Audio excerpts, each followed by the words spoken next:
Ya, teman-teman, terima kasih untuk teman-teman yang masih stay tune di dalam YouTube channel saya dan mengikuti rangkaian video yang saya buat dengan konsep virtualisasi server.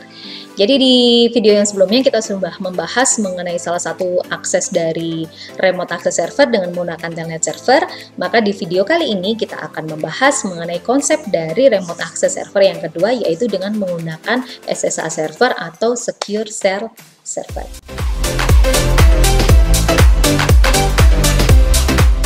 Sekarang ini teknologi telnet sebenarnya sudah banyak ditinggalkan ya teman-teman ya, karena dianggapnya kurang aman, komunikasinya terlalu jelas sehingga komunikasinya mudah sekali untuk disadap.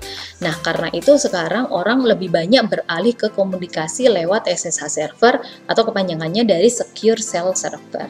Jadi pada dasarnya sama sih fungsinya dengan telnet, yaitu melakukan komunikasi remote antar komputer atau kita bisa melakukan remote terhadap server kita. Tetapi bedanya SSH ini dia lebih secure karena dia menggunakan fasilitas enkripsi yang mampu membuat integritas maupun kerahasiaan data kita lebih terjaga.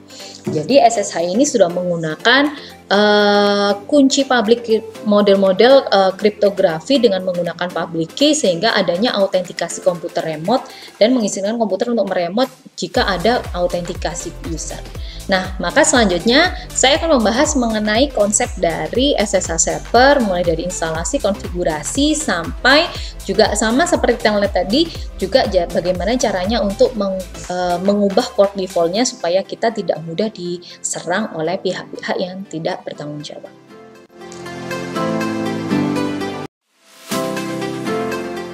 Oke, kita kembali ke virtual machine kita di Ubuntu server kita. Selanjutnya kita akan melakukan proses instalasi, konfigurasi, dan pengubahan port dengan menggunakan SSH server. Sebenarnya untuk proses instalasi itu sama persis pada saat kalian melakukan proses instalasi dengan menggunakan telnet ya. Cuman bedanya di sini kita install SSH dengan menggunakan scriptnya sudo apt-get install OpenSSH server. Nah, kita akan tunggu proses instalasinya ini sampai selesai. Nah, ini proses instalasinya udah selesai ya teman-teman ya. Oke, selanjutnya kita akan melakukan pengecekan terhadap port yang kita gunakan di dalam server kita. Kita bisa menggunakan script yang sama seperti tadi, yaitu netstart mit tamp. Kebetulan di server ini memang belum saya install apa-apa, hanya remote access saja, yaitu dengan menggunakan telnet dan SSH tadi ya. Kalau yang telnet kita bisa cek tadi kita udah ubah portnya, awalnya 23, kita sudah ubah menjadi port 2000. Nah, kemudian ada port yang kedua itu port 22 lah. Port inilah yang digunakan oleh SSH. Kita akan coba untuk proses uji apakah SSH server kita ini sudah bisa diakses lewat SSH atau tidak. Sama seperti tadi kita masukkan IP address dari server kita. Cuman di sini kita pilih yang connection type-nya adalah SSH, portnya menggunakan defaultnya adalah 22. Nah, inilah perbedaan pada saat kalian mengakses server dengan menggunakan telnet maupun dengan menggunakan SSH. Kalau telnet tadi kita begitu memasukkan IP address-nya dan portnya kita bisa langsung masuk nih. Tapi ternyata pada saat kita menggunakan SSH seperti yang saya sampaikan tadi, bahwa SSH ini menggunakan kriptografi dengan menggunakan public key. Jadi di sini ada proses enkripsi yang terjadi di mana teman-teman akan diminta untuk fingerprint-nya seperti ini. Klikkan yes aja supaya kita bisa login. Nah, kalau yang tadi kan langsung muncul nih username-nya siapa, langsung password-nya siapa. Kalau kita menggunakan SSH, kalian diminta untuk memasukkan secara manual. Nah, seperti ini. Nah, ini kita udah berhasil ya. Kita udah berhasil login ke dalam server kita dengan menggunakan SSH. Maka selanjutnya, sama seperti yang pada saat saya sampaikan tadi, ada baiknya teman-teman untuk mengubah port-port default. Jadi memang kebanyakan attackers itu akan menyerang port-port default seperti portnya FTP 21, portnya SSH 22, kemudian untuk portnya telnet 23. Ini 3 port ini yang umumnya seringkali digunakan oleh hackers untuk menyerang server. Jadi ada baiknya udah diubah aja. Nah, kalau tadi teman-teman kan cara mengubah untuk port telnet adalah dengan masuk di dalam etc service. Tapi kalau kita ingin mengubah portnya dari SSH server kita masuknya di dalam file konfigurasi dari SSH. Jadi filenya ada di etc, kemudian SSH, kemudian sshd config. Nah, di sini ya. Oke, seperti biasa kalian boleh menggunakan nano, boleh menggunakan editornya V boleh. Nah, Ini bisa kalian baca-baca ya teman-teman ya. Tapi kalau kita ingin mengubah portnya, kita cukup masuk di bagian ini, what ports IP and protocol we listen for. Jadi protokol atau SSH server ini akan mendengarkan dari port 22. Nah, di sini yang kita akan ubah. Misalnya saya ubah menjadi 2200 misalnya seperti ini ya. Sama seperti tadi, Ctrl X kemudian yes. Kalau tadi pada saat service kita harus melakukan reboot terhadap server, tapi kalau untuk SSH kita cukup melakukan reboot terhadap servisnya saja, karena tadi kan kita service SSH-nya ya, maksud saya ya, karena tadi kita cuman edit di file konfigurasi SSH-nya. Jadi untuk rebootnya service sama seperti biasanya, sudo etc init kemudian SSH restart seperti ini. Pastikan kalau sudah oke ya. Nah, sekarang kita akan coba untuk mengakses server kita dengan menggunakan port yang baru. Jadi tadi IP-nya tetap sama, 192.168.56.1, portnya, connection type-nya tetap SSH, tetapi portnya kita ubah menjadi 2200. Tapi sebelum itu kita akan coba dulu port default-nya masih bisa diakses tidak. Kita coba ya. Nah, sama ya, seperti tadi ya. Karena port default-nya sudah kita hapus, maka dia akan refuse. Atau untuk memastikan port default-nya memang sudah tidak ada, kita bisa cek lagi dengan menggunakan netstat script unp. Nah, ini teman-teman bisa lihat ya, yang awalnya 2000 dan 22, sekarang kita udah ubah jadi 2000 dan 2200. Jadi kita coba akses dengan menggunakan port tersebut.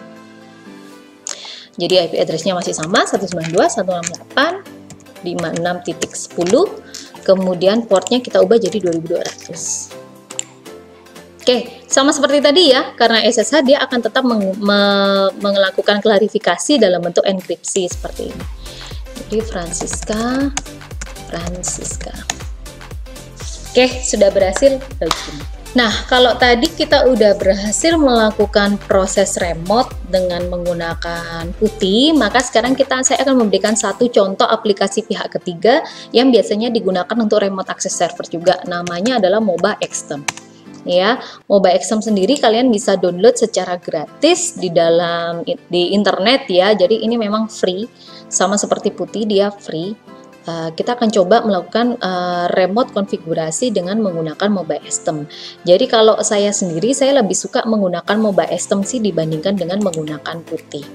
Nah, ini adalah record biasanya session-session yang udah pernah saya buka dengan menggunakan MobaXterm, atau saya pernah remote dengan menggunakan MobaXterm, dia akan ke-record di sini. Jadi akan menggunakan recent session. Jadi teman-teman kalau misalnya mau akses, kalian bisa pencet di bagian session ini ya. Kemudian di sini sudah ada pilihannya, kalian ingin mengakses apa ya, service apa yang akan kalian akses. Jadi karena tadi kita coba telnet terlebih dahulu, kita silakan pilih telnet. Kemudian di bagian remote hostnya ini sama seperti di putih tadi, silakan diisikan untuk IP address dari servernya. Seperti itu ya.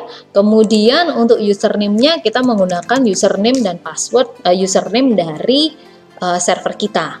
Kemudian portnya kita ubah, tadi kan udah kita ubah jadi 2000 ya. Nah, kita oke aja. Nah, kalau sudah selesai, kalian akan diminta untuk memasukkan password. Nah, ini sudah berhasil untuk masuk di dalam di dalam server kalian. If config, nah ini kan enaknya kalau menggunakan MobaXterm ini kita bisa copy paste di sini. Misal nih misalnya saya ketikkan sebuah script begitu ya di dalam modul saya, misalnya sudo apt get install xx misalnya seperti ini. Misalnya saya kasih telnet D lah ya.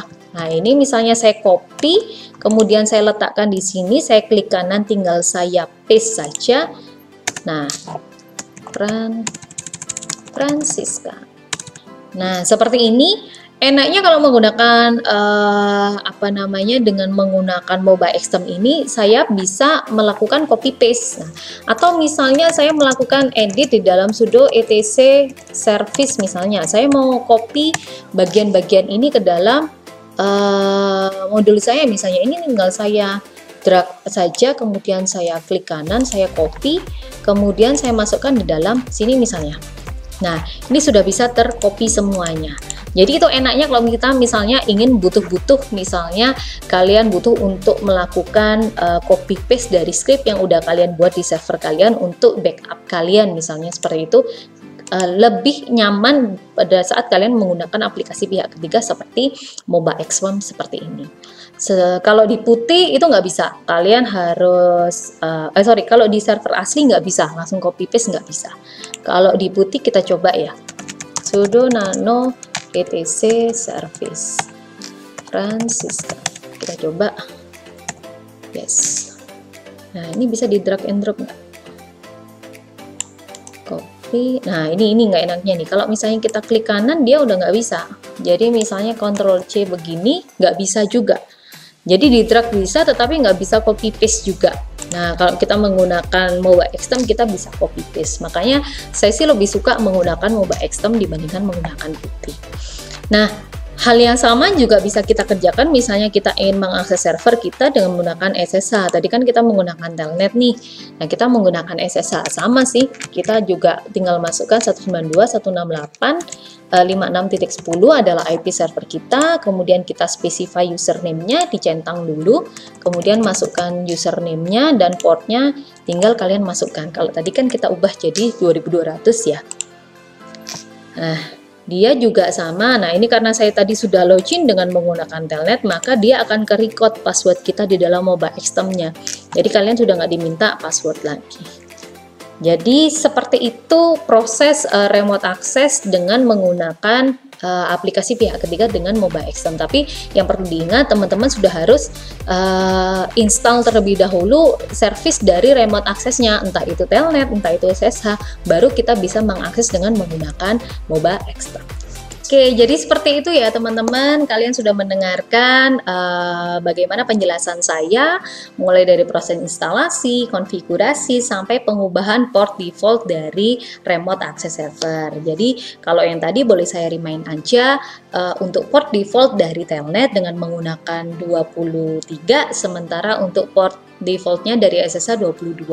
Jadi kenapa sih kita perlu mengubah port default kita, supaya ini mengantisipasi kita memberikan keamanan di dalam jaringan kita supaya server kita tidak mudah dibobol oleh orang lain. Seperti itu ya. Jadi saya juga sudah memberikan gambaran bagaimana caranya untuk meremote server kalian dari luar, misalnya dengan menggunakan dua. Tadi saya sudah tunjukkan bagaimana caranya menggunakan putih, maupun yang kedua dengan menggunakan aplikasi pihak ketiga yaitu Moba Xcom. Jadi seperti itu ya buat teman-teman yang mungkin ada kesulitan pada saat proses instalasi ataupun mungkin belum mengerti dari isi materi yang sudah saya berikan. Teman-teman boleh komen dari video ini untuk kita bahas dan kita diskusikan bersama. Terima kasih buat teman-teman yang sudah menonton dari awal sampai akhir dari video ini. Semoga video ini bermanfaat dan kita akan ketemu lagi di rangkaian video virtualisasi server berikutnya. See ya!